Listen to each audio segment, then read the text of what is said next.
live recap of WWE NXT for June the 22nd, 2021. Shout out to everybody watching this, whether it's live or on demand. I would like to get to a quick super chat from the This Guy Experience. He sent in $2 the other night, and I did not get to his super chat. His question was regarding Hell in a Cell. I will answer that very quickly here and then get to the NXT recap. He said, why don't the superstars go on the cell anymore? And I think it just comes down to WWE not wanting fans to have high expectations. And I mean that in terms of people going up to the cell and possibly being thrown off. If guys did that every match where they went up to the top of the cell, people would expect something crazy to happen. So if you just keep it in the cell, then the fans won't start to expect some kind of major stunt. Now, why there were no fights on the cell at the Thunderdome for this last Hell in a Cell pay-per-view or Raw or SmackDown, when you have the ability to edit and have somebody land on a crash pad, I don't know. I don't know why they did not capitalize on that, but they chose not to. Anyways, hopefully that gave you some insight, maybe not, but I think it just comes down to WWE not wanting fans to think that every time there's a Hell in a Cell match, something crazy is going to happen on top of the cell and somebody's going to get thrown off. All right, let's get to NXT. There was a lot of hype about this show with the debut of the Diamond Mine, and we will get to that at the end. Let's start off with Adam Cole, baby. I'm still not a fan of the new music. I wish he would go back to his old music. His new music, you know what it sounds like? It sounds like if you go on the WWE Network and you hear these overdubbed theme songs because of copyright reasons, that's what Adam Cole's new theme music sounds like. It sounds like they had to edit a new theme song, some generic song, over the old one. Still not a fan of it. He brought up Samoa Joe and told Joe that because Joe has been away for a while, Joe needs to be brought up to speed. There is a new king of the NXT brand, and that is Adam Cole. He vowed to beat Kyle O'Reilly at the Great American Bash in 2 weeks, said he is the greatest NXT star of all time. He was interrupted by Carmelo Hayes, who was on the show a few weeks ago, and he cut this promo on O'Reilly, basically channeling John Cena, the same energy from 2002 when John Cena confronted Kurt Angle. And Carmelo Hayes even used the ruthless aggression line. He slapped Cole, and we had a match between these guys. And Carmelo had a pretty good showing here. But then he got sent into the barricade. Cole trash talked for a while. Carmelo did make a comeback. Got a couple of near falls on Cole. But in the end, Cole caught him with a super kick and then hit the Panama Sunrise to pick up the 1-2-3 victory. Definitely a very game Carmelo Hayes. Jeremy Dorset with a $1.05 super chat, but no comment. Thank you for the super chat. I appreciate it. Nick Lavin says Adam Cole's boom doesn't go well with his new music. Tyson said, I am a fan of his new theme. Ace in his familiar vlogs says it's a remix of Undisputed Era, but it's okay, not great. We had a promo from the new $1 Million champion, the $1 Million megastar, LA Knight. He was at a pool with his championship. He was just relaxing, smoking a cigar, enjoying the good life. Said that he does not need an old man riding his coattails, and said that he thought Cameron Grimes cared about the money, but as it turns out, Cameron Grimes only cares about the old man. Nice little promo here from LA Knight. We had Johnny Gargano and Austin Theory come down to the ring for a promo, and Gargano basically said that NXT needs a respectable family man at the top of the brand. He said he proved at TakeOver in Your House that Karrion Kross is not on his level. Anytime they were in the ring together, Gargano said he was in control. We then had an interruption from Pete Dunne and Oney Lorcan, and Johnny said that if Peter is looking for a fight, he is not going to get it from them. Austin Theory then got in Pete Dunne's face and started trash talking, saying that he was going to be watching Dunne, and that's when Dunne grabbed Austin's fingers and did the joint manipulation. And then later backstage, William Regal made a tag team match between these two teams. We then had Cameron Grimes, arriving to the building, and a guy made fun of Grimes, some developmental guy, I'm not even sure his name. I definitely did not catch it, nor did I recognize the guy. But he made fun of Grimes for returning from the nursing home, checking on Ted DiBiase, and Grimes ended up knocking his ass to the ground. We have a $2 super chat here from Dwayne Atkinson. Says, do I see LA Knight bringing in Virgil? Probably not. I mean, he could at some point to make fun of Ted DiBiase, but I don't really see the need to do that in this day and age. We had another backstage segment with Adam Cole and William Regal, and we had Cole talking about how he'll get out of Regal's hair and he's not going to provoke Samoa Joe, so he took his leave. He said he wasn't going to get involved in the Kyle O'Reilly Kushida main event, but you guys know what this means. You guys know whenever somebody says they're leaving the building, they're not going to do anything. Well, that's a spoiler alert that they're going to show up later. And Colin Andrews says his name is Aries Sterling, formerly known as Alex Zane. Well, thank you for that, Colin. I do appreciate that note there about the guy that got beat up by Cameron Grimes. We had a couple of segments on the show with the battery charging. There was one segment last week, it was like at 15-20%. This week it was at 35-40, and then it got to 50% by the end of the show. I guess that means 2 weeks at Great American Bash we'll know who this mystery person is returning. I presume it's a return, the battery charging up. A lot of people seem to think on social media that it's Tegan Knox. I guess we'll know soon enough. We had Io Shirai and Zoe Starks in a tag team match against the Robert Stone brand, Aaliyah and Jessie Kamei. And before the match, Io said that she respects Zoe, but she still doesn't like her.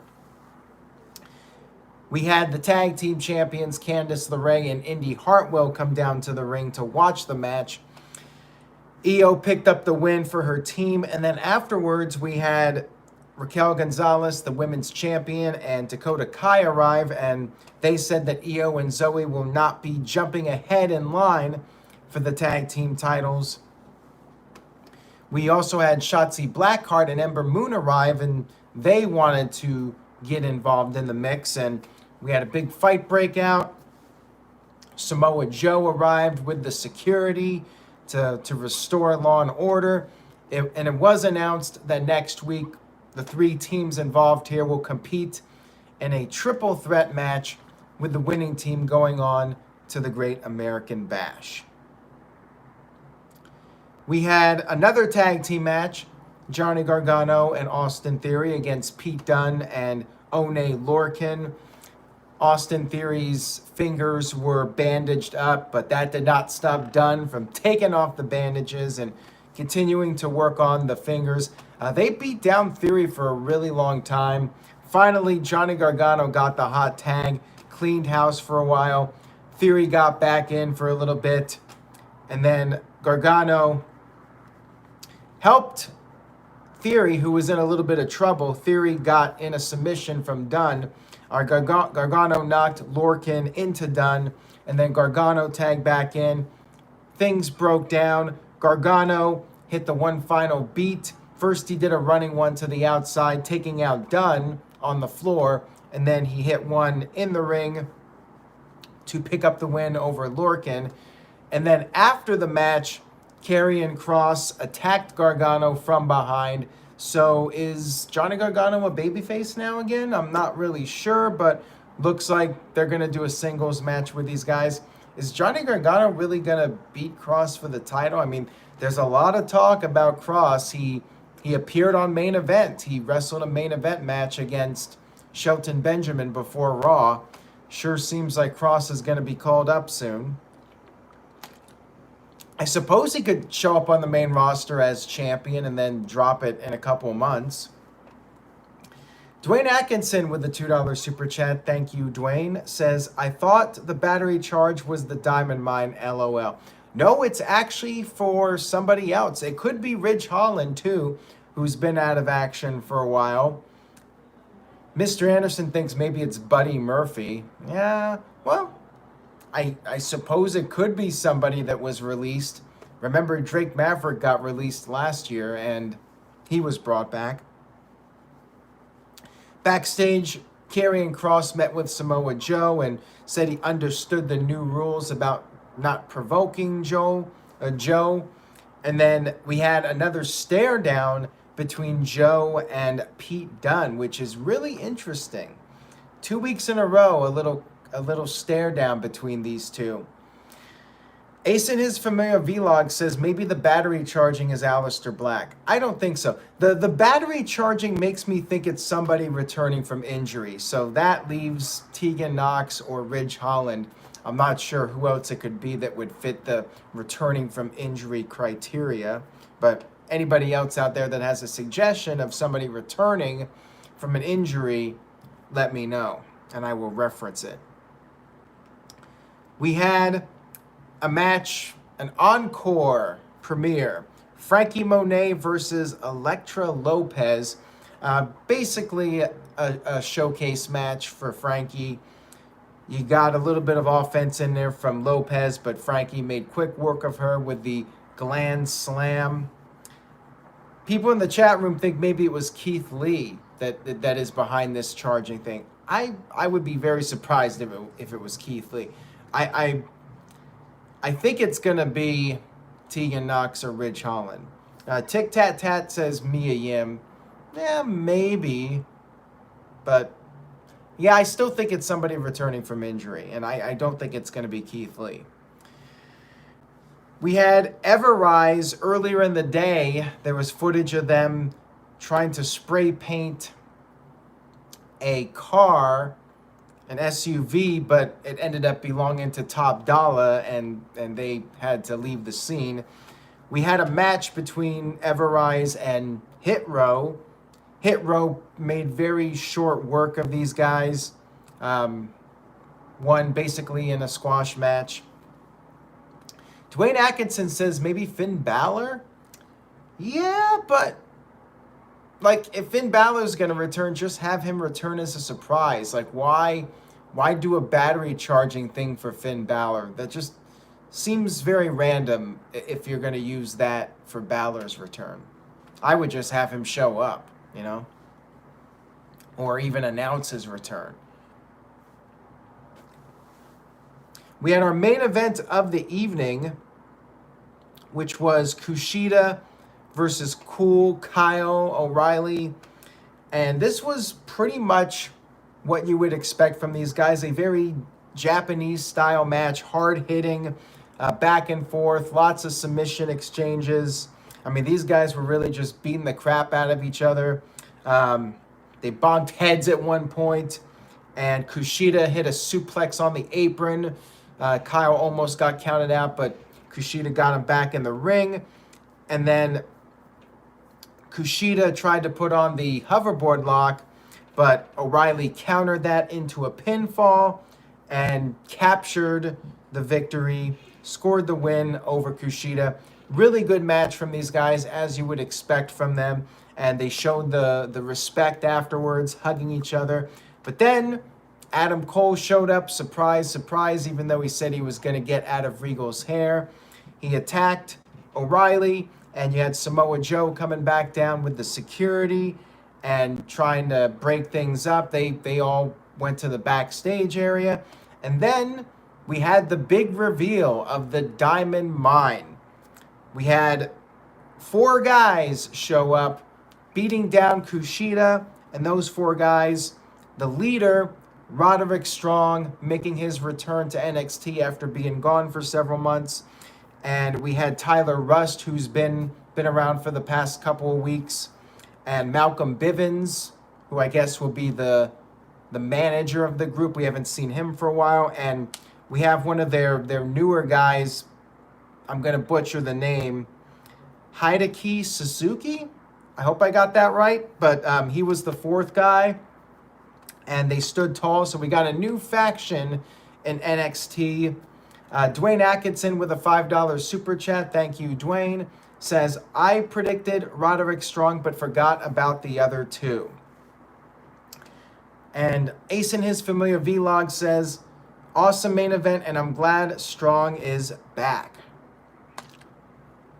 Mr. Anderson says, loved the main event. And Darren says, do you ever see Ever Rise arriving on the main roster, possibly SmackDown? Maybe. I guess they could show up and be a comedy act, but like I don't see them being anything more than that. Like there'll be an Adam Rose type act or Breezango type act, but like I would not see them being anything more than that. And Israel Diaz says, hopefully NXT doesn't start to have more factions now.